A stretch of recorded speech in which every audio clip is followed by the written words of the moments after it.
உலக வரலாற்றில் எப்பொழுதெல்லாம் ஒருவரை தலைவராக வேண்டும் என்று நினைக்கிறார்களோ, அல்லது இவர் தலைவராவதற்கு தகுதியானவர், எப்பொழுதாவது ஒரு தடவை வாழ்க்கையிலே இவர் ஒரு பெரிய பதவிக்கு வருவார், தலைமையை அடைவார் என்ற ஒரு சந்தேகம் வந்தாலும் கூட யகூதிகள் என்ன செய்வார்கள், அவர்களை ஒரு கட்டுப்பாட்டில் வைத்திருப்பதற்காக, அவர்கள் மீது ஒரு பார்வையை வைத்திருப்பதற்காக பெண்கள் மூலமாக அவர்களை என்ன செய்வார்கள், கட்டுப்படுத்தி வைப்பார்கள்.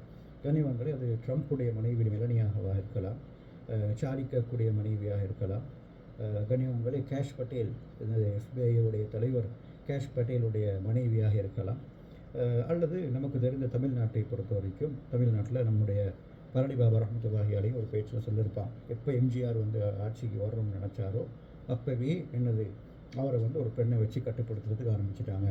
அதே போன்று எப்பொழுது ரஜினிக்கு எப்பொழுதெல்லாம் ஆட்சி என்னது ஒரு ஆசை வந்துருச்சோ அப்போயே என்ன செஞ்சாங்கன்னா அவரை இந்த லதாவை வச்சு கட்டுப்படுத்திட்டாங்க.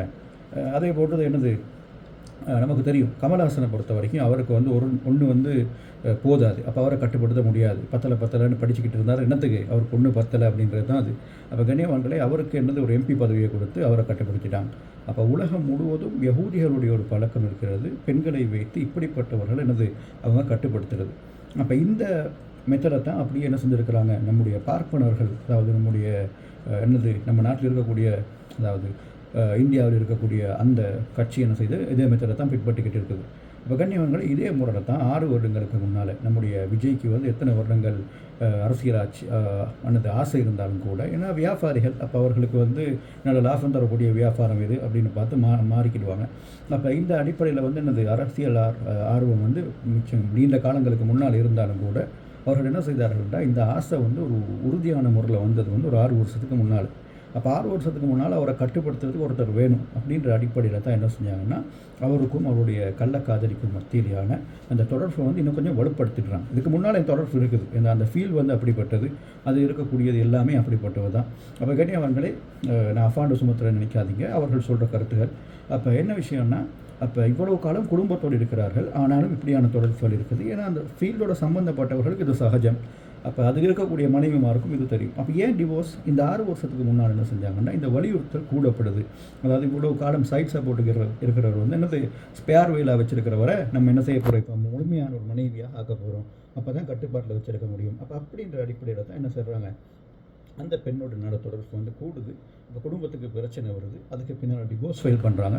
அந்த டிவோர்ஸை இப்போ இந்த 2026 இந்த எலெக்ஷன் கிட்டே ஆகும்பொழுது அதை பகிரங்கப்படுத்தி அதனால் பிரச்சனை ஏற்படுத்தி அப்படி ஒரு மெத்தடை பயன்படுத்திக்கிட்டு இருக்கிறாங்க. அப்போ கண்ணியவன்களை இது வரலாறு நெடுகிலும் அவர்களிடம் இருக்கக்கூடிய ஒரு பழக்க வழக்கம், இவர்களை வைத்து இவர்களை கட்டுப்படுத்துவது. கருத்தை நம்ம நல்லவங்க என்று கிடையாது, ஆனால் நம்மளை கட்டுப்படுத்தணும்னா இதை வச்சு தான் கட்டுப்படுத்தணும். அதை அவன் பிடிச்சிக்கிட்டான். அப்போ அதை வச்சு அவன் என்ன செஞ்சுக்கிட்டு இருக்கிறான், அவன் இந்த விஷயத்தை செஞ்சுக்கிட்டு இருக்கிறான். அதனால தான் ஹதரத் ஸல்லல்லாஹு அலைஹி வஸல்லம் ஒரு ஹதீஸை சொன்னாங்க, நான் ஆண்களுக்கு இருக்கக்கூடிய சோதனைகளிலே மிகப்பெரிய சோதனையாக பெண்களுடைய சோதனையை காண்கிறேன். நான் விட்டு செல்லும் சோதனைகளில், ஆண்களுக்கான சோதனைகளில் மிகப்பெரிய சோதனை பெண்கள்னா. அதுக்கு காரணம் பெண்கள் கெட்டவங்க அப்படின்றது கிடையாது, நம்ம பலகீனமானவங்க. ஆண்களை வலிக்கெடுக்கிறது லேசி, பெண்ணை வச்சு ஆனால் என்ன வேணாலும் பண்ணலாம்.